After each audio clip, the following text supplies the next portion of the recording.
بسم الله الرحمن الرحيم.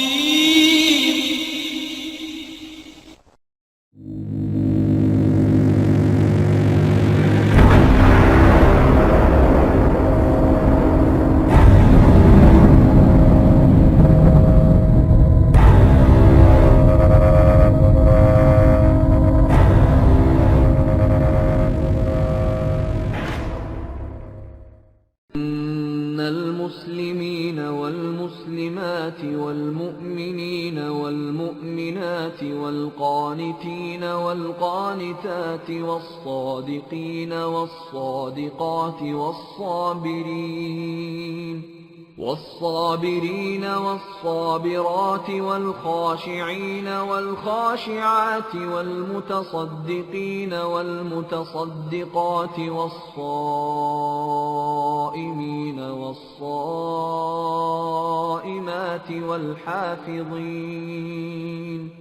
والحافظين فروجهم والحافظات والذاكرين الله كثيرا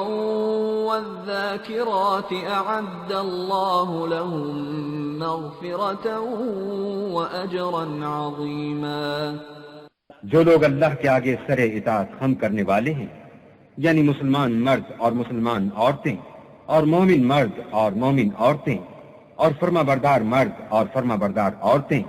اور راست باز مرد اور راست باز عورتیں اور صبر کرنے والے مرد اور صبر کرنے والی عورتیں اور فروتنی کرنے والے مرد اور فروتنی کرنے والی عورتیں اور خیرات کرنے والے مرد اور خیرات کرنے والی عورتیں اور روزے رکھنے والے مرد اور روزے رکھنے والی عورتیں اور اپنی شرمگاہوں کی حفاظت کرنے والے مرد اور حفاظت کرنے والی عورتیں اور اللہ کو کثرت سے یاد کرنے والے مرد اور کثرت سے یاد کرنے والی عورتیں، کچھ شک نہیں کہ ان کے لیے اللہ نے بخشش اور اجر عظیم تیار کر رکھا ہے. بسم اللہ الرحمن الرحیم والصلاة والسلام علی نبینا محمد وعلی آلہ وصحبہ اجمعین ومن تبعهم بإحسان الی یوم الدین، اما بعد. اللہ کی تعریف، تمام نبیوں اور رسولوں پر درود و سلام. اس کے بعد آج کے درس میں جو بات ہوگی وہ ایک مسلمان کی عزت کے حوالے سے قرآن اور حدیث میں اس کے کیا احکامات ہیں اور مسلمان کی عزت، اس کی آبرو کتنی عزیز ہے اور اللہ کی نظر میں اس کی اہمیت کتنی زیادہ ہے، اور شریعت نے کتنا خیال کیا ہے کہ مسلمان کی عزت کا خیال کیا جائے اور اس کی بے حرمتی، عزت نفس کی، اس کی پاک دامنی پر کوئی آنچ نہ آنے پائے اور کسی طرح سے کسی قسم کا کوئی کلام نہ کرے، کسی کے پیچھے کسی کی برائی، کسی کی غیبت نہ کرے. یہ ساری باتیں نصوص اور احادیث، قرآن و حدیث کی روشنی میں ثابت ہیں، اور ہمیں اور آپ کو، سارے مسلمانوں کو اس سے روکا اور منع کیا گیا ہے کہ مسلمان کی عزت، اس کی پاک دامنی کا خیال کیا جائے اور کبھی بھی اس کی بے حرمتی نہ کی جائے. اللہ کے نبی محمد الرسول اللہ صلی اللہ علیہ وسلم نے جب حج کیا، جسے حجۃ الوداع کے نام سے جانا جاتا ہے کیونکہ آپ صلی اللہ علیہ وسلم نے اپنی زندگی میں ایک ہی بار حج کیا ہے، اور اس حج کے موقع پہ اللہ کے نبی صلی اللہ علیہ وسلم عرفات کے میدان میں جب آپ نے خطبہ دیا تو خطبے کے درمیان بہت ساری باتیں کہیں، جس میں سے ایک خاص بات مسلمان کی عزت کے حوالے سے تھی کہ اللہ کے نبی صلی اللہ علیہ وسلم نے اشارہ کرتے ہوئے لوگوں سے کہا، اتدرون ای یوم ھذا، اے لوگوں کیا تمہیں پتہ ہے کہ آج یہ کون سا دن ہے؟ اور بھی بہت ساری باتیں اس میں ہوئیں. یہ اس طرح کی گفتگو شریعت میں جہاں کہیں بھی کی گئی ہے قرآن و حدیث کے اندر کہ کیا تم جانتے ہو یہ کیا ہے، کیا تمہیں پتہ ہے کہ یہ کیا ہے، تو اس کا مطلب یہ ہوتا ہے کہ لوگوں کی ذہنوں کو اپنی طرف متوجہ کیا جائے کہ بات کیا ہونے جا رہی ہے، لوگ اس کو سنیں. مثال کے طور پہ میں بیٹھا ہوا ہوں آپ کے سامنے، میں کہوں ایک پانی کا یہ بوتل اٹھاؤں اور کہوں لوگوں کیا تم جانتے ہو یہ کیا ہے، تو ہر کوئی نظر سے لگا کے دیکھے گا کہ یہ کیا ہے. فوراً میں اگر ایسی عام بات کروں گا بھائی یہ پانی ہے، اس میں یہ بوتل ہے، پانی ہے وغیرہ، تو شاید اتنی توجہ نہ ہو، لیکن میں اٹھا کے کہوں کہ کیا تم جانتے ہو کہ یہ کیا ہے، تو ہر کسی کی توجہ فوراً اس کی طرف ہوگی اور آدمی وہ جاننا چاہے گا کہ حقیقت میں وہ ہے کیا. اللہ کے نبی محمد الرسول اللہ صلی اللہ علیہ وسلم نے یہ اسلوب وہاں پر اپنایا خصوصی طور پہ تاکہ جو صحابہ مشغول ہوں وہ بھی آپ کی طرف متوجہ ہو جائیں. تو اللہ کے نبی صلی اللہ علیہ وسلم نے فرمایا اتدرون ای یوم ھذا، اے صحابہ کیا تم جانتے ہو کہ یہ کون سا دن ہے؟ انہوں نے کہا کہ اللہ اور اس کے رسول بہتر جانتے ہیں. ایک مسئلہ یہاں پہ یہ بھی ہے کہ میں یہ کہہ رہا ہوں کہ اگر کہ بھائی تم جانتے ہو کیا ہے، سب کو پتہ ہے کہ یہ کیا ہے، پتہ ہے کہ نہیں؟ یہ پانی کا بوٹل ہے. لیکن آپ میں سے کچھ لوگ کہہ سکتے ہیں بھائی آپ بہتر جانتے ہیں کہ یہ کیا ہے. معلوم ہے اس کے باوجود آدمی یہ کہتا ہے کہ آپ بہتر جانتے ہیں کہ یہ کیا ہے. ہو سکتا ہے کہ اس پانی میں کچھ دوسری ملاوٹ ہو، کوئی کیمیکل ہو جو آپ کو پتہ نہ ہو. تو اللہ کے نبی صلی اللہ علیہ وسلم نے جب لوگوں سے پوچھا کہ کیا تم جانتے ہو کہ یہ کون سا دن ہے، سب کو پتہ تھا صحابہ کو کہ وہ کون سا دن تھا. اس کے بعد بھی صحابہ نے کہا کہ اللہ اور اس کے رسول بہتر جانتے ہیں. اس کی وجہ یہ تھی کیونکہ صحابہ نے یہ سمجھا کہیں ایسا نہ ہو کہ اس دن کو دوسرے دن میں تبدیل کر دیا گیا ہو، یعنی اس کا نام بدل دیا گیا ہو. تو اس لیے انہوں نے کہا، اور جانتے ہیں آپ کہ وقتاً فوقتاً اللہ کے نبی صلی اللہ علیہ وسلم پر وحی کا نزول ہوتا تھا. بہت سارے مسائل جو پرانے ہوا کرتے تھے اس کو ختم کر کے نیا مسئلہ سامنے آتا تھا لوگوں کو تعلیم کے، لوگوں کو بتانے کے لیے. تو صحابہ نے کہا کہ اللہ اور اس کے رسول بہتر جانتے ہیں. اللہ کے نبی محمد الرسول اللہ صلی اللہ علیہ وسلم نے فرمایا الیس بیوم النحر، کیا تم نہیں جانتے ہو کہ آج قربانی کا دن ہے؟ یعنی قربانی کا دن، جس دن عید الاضحیٰ کا دن ہوتا ہے، کیا تمہیں نہیں پتا کہ قربانی کا دن ہے؟ تو انہوں نے کہا قلنا بلا یا رسول اللہ، ہاں اللہ کے نبی ہمیں پتہ ہے کہ آج یہ قربانی کا دن ہے. اس کے بعد پھر کہا ای بلد ھذا، کیا تم جانتے ہو کہ یہ شہر کون سا ہے؟ صحابہ نے پھر وہی کہا کہ اللہ کے اس کے رسول بہتر جانتے ہیں. کہا الیست بالبلدۃ حرام، تو انہوں نے کہا کہ اللہ کے نبی نے فرمایا کہ کیا یہ مکہ نہیں ہے، بلدہ حرام نہیں ہے؟ تو صحابہ نے کہا ہاں اللہ کے رسول صلی اللہ علیہ وسلم یہ شہر بھی مکہ ہی ہے. پھر اس کے بعد بہت ساری باتیں اللہ کے نبی صلی اللہ علیہ وسلم نے کی، جن میں سے خلاصے کے طور پہ جو اہم بات ہے وہ یہ کہا کہ تمہارے خون، تمہارے مال اور تمہاری عزتیں تمہارے اوپر حرام ہیں. یعنی ایک دوسرے کا مال لینا، ایک دوسرے کا خون بہانا، ایک دوسرے کا مال لینا، اور اسی طرح سے ایک دوسرے کی عزتوں کو اچھالنا یا اس کے خلاف جانا، یہ تمہارے اوپر حرام ہے. بالکل ویسے ہی جیسے کہ آج کے دن کی حرمت، آج کے جہاں آپ کھڑے ہوئے ہیں اس شہر کی حرمت، اور جس طرح سے اس مہینے کی حرمت ہے. تو یہ ساری باتیں جب اللہ کے نبی صلی اللہ علیہ وسلم نے بیان کی، اور بیان کرنے کے بعد لوگوں سے یہ کہا کہ اے اللہ میں نے ان لوگوں کو ساری باتیں پہنچا دی ہیں، بتا دیا ہے. تو صحابہ سے پھر پوچھا کیا میں نے تمہیں بتایا نہیں اس کے بارے میں؟ صحابہ نے کہا نعم یا رسول اللہ، اللہ کے نبی صلی اللہ علیہ وسلم آپ نے سب بتا دیا ہے. پھر اس کے بعد اللہ کے نبی صلی اللہ علیہ وسلم نے آسمان کی طرف اشارہ کرتے ہوئے فرمایا اللہم اشہد فانی قد بلغت، اے اللہ رب العالمین میں نے سب کچھ بتا دیا ہے. اور یہ اشارہ دے کر کے کہا کہ یہ سب گواہی دے رہے ہیں اس بات کی کہ میں نے جو باتیں تیری طرف سے تھیں، میرے اوپر نازل ہوئی تھی یا مجھے بتانا تھا، ان کو تعلیم دینا تھا امت کے لوگوں کو، میں نے سب کو تعلیم دے دی ہے. یہاں پر جو سمجھنے والی بات ہے اور مجھے بتانی ہے وہ یہ ہے کہ اللہ کے نبی صلی اللہ علیہ وسلم نے ایک مسلمان کی عزت کو ایک دوسرے کے اوپر حرام کر دیا ہے. حرام سے مراد ہے یہاں پر یہ ہے عزت حرام کیسے ہوئی، یعنی کسی کی بے عزتی کرنا، کسی کے خلاف جانا، کسی کی رسوائی کرنا، کسی کو ذلیل کرنا، کسی کے خلاف غیبت کرنا، کسی کے بہتان تراشی کرنا، کسی کے بارے میں کچھ غلط باتیں لوگوں کے سامنے مشتہر کرنا، بیان کرنا، اور اس کی برائی کر کے اس کی عزت کو داغدار کرنا. یہ ساری چیزیں اسلام نے قطعی طور پر حرام کر دی ایک مسلمان کے اوپر کہ قطعاً جائز نہیں ہے کسی مسلمان کے لیے کہ اس طرح کی حرکتیں کرے. اور بھی بہت ساری روایتیں ہیں جس سے یہ ثابت ہوتا ہے کہ اللہ کے نبی صلی اللہ علیہ وسلم نے بالکل اس جیسی ہی کئی ایک روایتیں آئی ہیں، کیونکہ الفاظ مختلف ہیں روایت کے لیکن معانی ایک ہیں کہ ایک دوسرے کے اوپر ایک دوسرے کی عزتیں شریعت نے حرام کر دی. اللہ کے نبی سے فرماتے ہیں کل المسلم علی المسلم حرام دمہ ومالہ وعرضہ، تم میں سے ہر مسلمان کے اوپر اس کا خون اور اس کا مال اور ساتھ ہی اس کی عزت حرام ہے. اسی طرح سے اللہ کے نبی صلی اللہ علیہ وسلم نے جب اس طرح کی احادیث بیان کی اور امت کے لوگوں کو یہ تعلیم دی کہ قطعاً کسی مسلمان کے لیے جائز نہیں ہے کہ ایک دوسرے کی عزت کو اچھالے، تو ساتھ ہی ساتھ اس طرح کی شریعت نے ایک پابندی لگا دی کہ مسلمان دوسرے کی عزت سے حدود سے آگے نہ بڑھے. ایک جو دائرہ بنا دیا، اس دائرے سے ایک خط اور لکیر بنا دی کہ بھئی بے عزتی کرنا، اس سے کسی کی عزت کے خلاف یا اس کے بارے میں الٹی سیدھی باتیں کرنا، اس کو برا بھلا کہنا، شریعت نے ایک پابندی لگا دی اور حد متعین کر دی کہ اس سے آگے آپ کو نہیں بڑھنا ہے. تو اب یہ معلوم ہوا کہ اسلام نے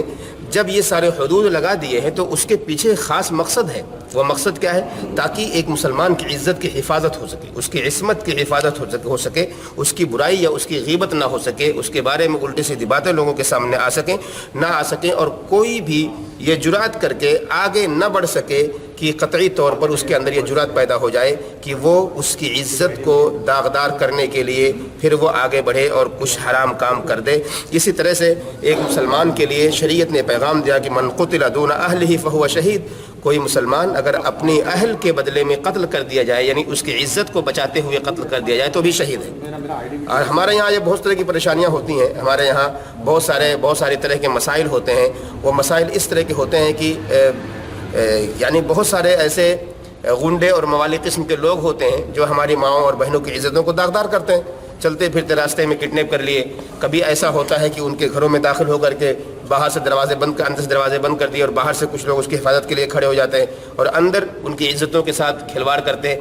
اور کوئی بھی آدمی اگر اپنے بھائی کی یا اپنے بہن کی یا اپنی ماں کی یا اور کسی دوسرے کے یعنی اپنے کسی خونی رشتے کی عزت کی حفاظت کرتے ہوئے اگر قتل کر دیا جاتا ہے تو وہ آدمی شہادت کے درجے میں آتا ہے. یہ بات یاد رکھیے. اور اللہ کے نبی محمد الرسول اللہ صلی اللہ علیہ وسلم کی حدیث سے ثابت ہے. ساتھ ہی ساتھ اگر ہم بھی اپنے مال کی حفاظت کے لیے، اپنی جان کی حفاظت کے لیے، اپنی جائیداد کی حفاظت کے لیے کوئی آدمی اگر ڈاکے ڈال رہا ہو اور ہم اپنی اس کی مال کی حفاظت کے لیے، اپنی جان کی حفاظت کے لیے قتل کر دیے جائیں ناحق، تو بھی انشاءاللہ شہادت کے درجے میں ہم اور آپ فائز ہو جائیں گے اور ہم بھی شہید ہو جائیں گے. لیکن یہ شہادت تھوڑی سی مختلف ہوگی. اس شہید کی طرح نہیں ہوگا کہ جو شہادت کا درجہ شریعت نے ایک اللہ کے راستے میں جہاد کرتے ہوئے جو آدمی شہید ہوتا ہے اس درجے کے مقابل میں یہ درجہ ہلکا ہے. یعنی دونوں برابری کا درجہ نہیں ہے. سب سے اعلیٰ اور اونچا درجہ وہ ہے کہ جو مسلمان اللہ کے راستے میں جہاد کرتا ہوا اس کے کلمے کی سربلندی کے لیے، اس کے دین کی سرخروئی کے لیے اگر شہید ہوتا ہے، قتل کیا جاتا ہے، تو اس کا درجہ سب سے اونچا ہے. لیکن یہ بھی شہادت کا درجہ ہے کہ کوئی مسلمان اپنی عزت یا اپنے مال کی حفاظت کے لیے، اپنی بیوی کی عزت کی حفاظت کے لیے، اپنے بہن یا اپنی بیٹی کی عزت کی حفاظت کے لیے اگر قتل کیا جاتا ہے تو بھی وہ آدمی شہادت کا درجہ پاتا ہے. اور یہ بات کہی جائے گی اس بنیاد پر کہ آج جو بھی ملک شام کے اندر یا ایسے کہیں بھی مسلمان ممالک میں جہاں کسی مسلمان کو قتل کیا جا رہا ہے اور وہ مسلمان اپنی عزت کی حفاظت کے لیے یا اپنے مال کی حفاظت کے لیے، اپنے وطن کی حفاظت کے لیے، اپنے آپ کی حفاظت کے لیے اگر قتل کیا جا رہا ہے تو انشاءاللہ وہ سب کے سب شہادت کا درجہ پاتے ہیں. اور یہ بہت بڑی کامیابی ہے ان لوگوں کے لیے دنیاوی اعتبار سے اور اخروی اعتبار سے بھی انشاءاللہ کہ وہ اللہ رب العالمین کے دین کی بقا کے لیے اپنی عزتوں کو داؤں پہ لگا کر کے، اپنے مال کو، اپنی جان کو داؤں پہ لگا کر کے وہ اللہ کے دین کو برباد دینا نہیں چاہتے، یا اپنی ایمان اور اپنے عقیدے کی حفاظت کے لیے وہ قتل کر دے جاتے ہیں لیکن اپنے منہ سے غلط باتیں نہیں کرتے یا کلمہ کفر ادا نہیں کرتے، بلکہ اللہ رب العالمین ہی کی توحید اور اس کی وحدانیت کا دعویٰ کرتے ہیں اور اسی کی طرح اسی کی باتیں جو اللہ رب العالمین کو مطلوب ہوتی ہیں وہی شریعت کی باتیں کرتے ہیں اور اس دنیا سے رخصت ہو جاتے ہیں. تو انشاءاللہ وہ بھی شہادت کا درجہ پاتے ہیں. معلوم یہ ہوا کہ کسی مسلمان کے لیے یہ قطعاً جائز نہیں ہے کسی مسلمان کے عزت کے ساتھ کھلواڑ کرے، اور کسی مسلمان کے لیے یہ قطعاً جائز نہیں ہے کہ کسی کے بارے میں کسی بھی قسم کی برائی کو لوگوں کے سامنے بیان کرے. مثال کے طور پہ ایک آدمی اگر بے نمازی ہے، نماز نہیں پڑھتا، تو آدمی کو چاہیے، ہمیں چاہیے کہ ہم اس آدمی کی اصلاح کریں اور اس کو تعلیم دیں، اسے بتائیں، اس کی تربیت کریں، بجائے اس کے کہ ہم اس کی اس برائی کو لوگوں کے سامنے آ کے بیان کریں اور یہ کہیں کہ وہ آدمی ایسا ہے جو بے نمازی ہے، نماز نہیں پڑھتا، اس کے اندر لاکھ برائیاں ہوں، اس کے اندر لاکھ خرابیاں ہوں. یہ حق شریعت نے ہمیں اور آپ کو نہیں دیا ہے کہ ہم دوسروں کے سامنے جا کر کے اس کی اس برائی کو بیان کریں. اللہ رب العالمین نے قرآن مجید میں فرمایا ان الذین یحبون ان تشیع الفاحشۃ فی الذین آمنوا لہم عذاب علیم فی الدنیا والآخرہ. بے شک جو لوگ یہ پسند کرتے ہیں کہ فواحش اور برائیاں،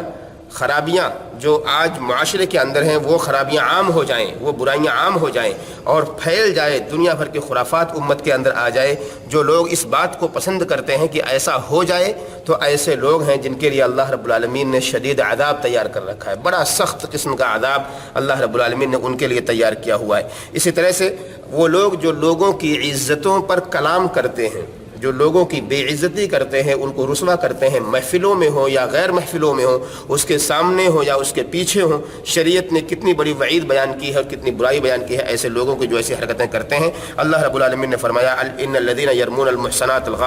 الغافلات المؤمنات لعنوا فی الدنیا والآخرہ ولہم عذاب عظیم. جو لوگ مومنہ عورتوں پر بہتان تراشی کرتے ہیں، جو بیچاریاں غافل ہوتی ہیں، انہیں پتہ بھی نہیں ہوتا کہ میرے پیچھے کوئی کلام کر رہا ہے. ہماری مائیں اور بہنیں چل رہی ہوتی ہیں راستے میں اور لوگ کھڑے ہو کر کے کمنٹس پاس کرتے ہیں، الٹی سیدھی باتیں ان کے بارے میں کرتے ہیں، حالانکہ بیچاری وہ غافل ہیں، انہیں پتہ بھی نہیں ہے کہ ہم نے کون سا جرم کیا ہے جو آج یہ بیٹھ کے ہمارے اوپر کمنٹس کر رہے ہیں. یہ ہماری اور آپ کی حالت ہے. معاف کیجئے گا، ایک مسلمان کا شیوا یہ نہیں ہوتا کہ راہ چلتے ہوئے کسی بھی ماں اور بہن پر الزام تراشی کرے، اس کے بارے میں الٹی سیدھی باتیں کرے. ٹھیک ہے، ان کے اندر برائیاں ہوں گی، وہ اللہ اور ان کا معاملہ ہے، وہ ذات کا معاملہ ہے، وہ جانتے ہیں کہ میں نے کیا گناہ کیا، اللہ جانتا ہے کہ اس نے کیا گناہ کیا. لیکن ہم کون ہوتے ہیں کہ ان کی برائیوں کو لوگوں کے سامنے بیان کریں اور آپس میں دوستوں کے یاروں میں بیٹھ کے غیبت کریں، ان کی برائی کریں آپس میں، اور ان کے ان خرابی، اگر خرابی ان کے اندر ہے بھی تو بھی ہم آپس میں بات کر کے ہم کیوں ان کی عزت کو داغدار کرنے کی کوشش کریں. شریعت نے ہمیں اس کی اجازت قطعاً نہیں دی ہے. اللہ رب العالمین نے آگے فرمایا لعنوا فی الدنیا والآخرہ، ایسے لوگوں پر اللہ کی لعنت ہو دنیا کے اندر بھی اور آخرت کے اندر بھی، وَلَهُمْ عَذَابٌ عَظِيمٌ، اور ان کے لیے بہت بڑا عذاب ہے. اسی طرح سے اللہ رب العالمین نے فرمایا والذین یرمون المحصنات ثم لم یأتوا بأربعة شہداء فاجلدوہم 80 جلدہ، کہ جو لوگ مومنہ عورتوں پر الزام تراشی کرتے ہیں، بہتان تراشی کرتے ہیں، پھر اس کے بعد 4 گواہ لے کر کے نہیں آتے تو ان کو کوڑے لگائے جائیں گے، 80 کوڑے مارے جائیں ان کو. ولا تقبلوا لهم شہادۃ ابدا واولئک هم الفاسقون، اور ایسے لوگوں کی گواہی کبھی بھی قبول نہیں کی جائے گی، اور ایسے لوگ وہ ہیں جو فاسق لوگ ہیں. یہ بہت بڑا ایک پیغام ہے ان لوگوں کے لیے جو مومنہ عورتوں پر الزام تراشی کرتے ہیں. دیکھیے، ہمارے گھر کی مائیں اور بہنیں اگر کہیں نکل جائیں یا کسی کے بارے میں ہم نے سنی سنائی بات کہ تھوڑی سی اگر کہیں اڑتی ہوئی کوئی خبر آ گئی کہ فلاں کی لڑکی اس سوسائٹی کے اندر بدنام ہے، ہم نے بھی کمنٹس پاس کر دیا یہ تو فلاں کے ساتھ گھومتی ہے، اس کے ساتھ بیٹھتی ہے، اس کے ساتھ سوتی ہے، اس کے ساتھ یہ کرتی ہے وہ کرتی ہے، ہم نے سیدھے اس کو زانیہ بنا دیا کہ یعنی یہ زنا کرتی ہے نعوذ باللہ. ایک اتنا بڑا گناہ جو ہماری زبان سے ہو جا رہا ہے اس کا اندازہ بھی نہیں ہوتا، اور ہم چلتے پھرتے لوگوں کے ساتھ مل کر کے اس طرح کمنٹس پاس کر دیتے ہیں. اس کی حقیقت یہ ہوتی ہے کہ اگر ہم نے وہ گناہ جو اس کے اوپر تھوپ دیا ہے، ہم 4 گواہ لے کر کے نہیں آتے ہیں کہ ہاں اس نے یہ گناہ کیا ہے، اور ہم یہ زبان سے کہہ دیتے ہیں، تو یہ بہت بڑی اللہ کی طرف سے ایک بہت بڑی پھٹکار ہے یہ کہ اگر وہ نہیں لاتے ہیں 4 گواہ کی جس کے اوپر الزام لگایا گیا ہے، اس الزام کو ثابت کر دیں اس کے لیے، تو ایسی صورت میں اللہ رب العالمین نے فرمایا کہ ان کو 80 کوڑے لگائے جائیں گے. اور گھر کے اندر نہیں کوڑے لگائے جائیں گے اس کو کہ خاموشی کے ساتھ ایک کمرے میں بند کر کے کوڑے لگائے جائیں، نہیں، علی رؤوس الاشہاد، لوگوں کے سامنے، تاکہ لوگوں کو پتا ہو کہ ان لوگوں کا گناہ کیا ہے، اس کا گناہ کیا ہے جو گناہ اس نے کیا ہے. اب اسی طرح سے ایک تو یہ ہو گیا کہ اس کو کوڑے لگائے جائیں. اس کے بعد جو سب سے بڑی بات اللہ رب العالمین نے کی ہے وہ یہ کہا کہ ان کی شہادت، ایسے آدمی کی گواہی کبھی بھی قبول نہیں کی جائے گی. اس کی جب تک زندگی رہے گی، پوری زندگی اگر کوئی بھی گواہی دینے کے لیے وہ آئے گا، کسی کے حق میں بھی کسی کے خلاف بھی، تو شریعت نے اس کو گواہی سے بالکل بری کر دیا کہ اس کی گواہی قبول ہی نہیں ہوگی سرے سے. یہ کتنی بڑی اس کی عزت کے لیے کتنی بے حرمتی ہے اس کی عزت کی، اور کتنی بدنامی ہے اس آدمی کی کہ اس نے کسی عورت پر، کسی مومنہ بہن یا عورت پر اس طرح کا کمنٹ پاس کیا جس کی وجہ سے شریعت نے اس کے اوپر پابندی لگا دی کہ بھائی اب اس کی گواہی قابل قبول نہیں ہوگی. اور ساتھ ہی ساتھ فرمایا کہ وہ اولئک هم الفاسقون، ایسے لوگ ہی فاسق لوگ ہیں جو دین سے ہٹ جانے والے اور دین کے خلاف جانے والے لوگ ہیں. یہ صرف اس لیے ہے، یہ سب باتیں اس لیے ہیں تاکہ ایک مسلمان کی عزت کی حفاظت ہو سکے، اس کی عصمت کی حفاظت ہو سکے. اور شریعت نے وہ 5 چیزیں، شریعت نے ان 5 چیزوں کو جو ضروری ہیں، دین کا حصہ ہیں اور جس پر چل کر کے اسلام کی حفاظت کی جا سکتی ہے، اس پر خصوصی طور پہ شریعت نے اس کی حفاظت کی ہے اور اس کے بارے میں ہمیں اور آپ کو تعلیم دی ہے. وہ ضرورات خمسہ کیا ہے؟ 5 ایسی ضرورتیں کہ جس کی حفاظت کرنا شریعت نے ذمہ داری کے ساتھ ایک مسلمان کو پیغام کے طور پہ دیا ہے. کہا حفظ الدین والنفس والنسل وحفظ الاعراض وحفظ العقول. کہا 5 چیزیں، ایک تو دین کی حفاظت ہوگی، ایک تو نفس کی حفاظت ہوگی، ایک تو نسل کی حفاظت ہوگی، اور ایک انسان کی عزت کی حفاظت ہوگی، اور ساتھ ہی ساتھ انسان کے عقل کی حفاظت ہوگی. یہ سب حفاظتیں ایسی ہیں جو انسان کے لیے صرف ایک چیز میں مضمر ہیں، کیا؟ کہ کسی کے خلاف کوئی بات نہ کی جائے. ہم اگر نہیں کریں گے تو گویا کہ وہ آدمی دیندار ہو جائے گا، ہم اگر نہیں کریں گے تو گویا کہ اس کے نفس کی حفاظت ہو جائے گی، اس کے نسل جو اس کی پیدا ہونے والی نسلیں ہیں یا گزری ہوئی نسلیں ہیں اس کے نسل کی حفاظت ہو جائے گی، اس کی عزت کی حفاظت ہو جائے گی، اور ساتھ ہی ساتھ اس کے عقل کی بھی حفاظت ہو جائے گی۔ تو یہ 5 چیزیں ایسی ہیں کہ جو ضروریات جسے دین کا بتایا گیا ہے، اور اگر یہ کسی کا محفوظ ہو گیا تو گویا کہ اس کا سب کچھ محفوظ ہو گیا۔ تو شریعت نے ایک اہمیت یہ بیان کی ہے انسان کی عزت کی، جس کا خیال کرنا ہمیں اور آپ کو انتہائی ضروری ہے کہ ہم اس کا خیال کریں۔ اور ساتھ ہی ساتھ شریعت نے اگر ہمیں اور آپ کو یہ تعلیم دی کہ ولا تقربوا الزنا انه كان فاحشة وساء سبيلا، کہ لوگوں زنا کے قریب نہ جاؤ، کیونکہ یہ فحش چیز ہے اور بری چیز ہے۔ یعنی راستے کے اعتبار سے آدمی اگر اس پہ چل کے جاتا ہے تو گویا کہ بری چیزوں کی طرف جا رہا ہے، برے گناہ کی طرف جا رہا ہے۔ تو شریعت نے یہاں بھائی کہا زنا کے قریب نہ جاؤ، کیونکہ زنا اگر بندہ کرتا ہے تو اپنے نفس کی حفاظت نہیں کر پا رہا ہے، اپنی عزت کی حفاظت، اس کے اندر بے عزتی ہے، اس کے اندر تکریم نفس نہیں ہے، نفس کی حفاظت نہیں ہے، نفس کی بڑائی یا برتری نہیں ہے۔ آدمی اس کے بدلے میں ایک تو خود برباد ہوگا، اس کا نفس یعنی تباہ و برباد ہوگا، اور لوگ اسے برے نام سے یاد کریں گے، زانی کہیں گے، اور دوسرا جس کے ساتھ زنا کرے گا اس کی بھی بے عزتی ہے، اس کے اندر اس کے نفس کی حفاظت نہیں ہے۔ تو شریعت نے آ کر کے لوگوں کو، ایمان والوں کو یہ تعلیم دے دی کہ ولا تقربوا الزنا، لوگوں زنا کے قریب نہ جاؤ، لوگوں تم نماز نشے کی حالت میں نہ پڑھو۔ کیوں کہا اس کو نشے کی حالت میں نماز نہ پڑھو؟ کیونکہ اس کے اندر بھی ایک مسلمان کے لیے تعلیم ہے کہ نشے کی حالت میں کبھی بھی مومن نہیں رہ سکتا، یا مومن کو نشے کی حالت میں نہیں ہونا چاہیے، اور خاص طور سے جب نماز کے لیے آ رہا ہو تو اس کے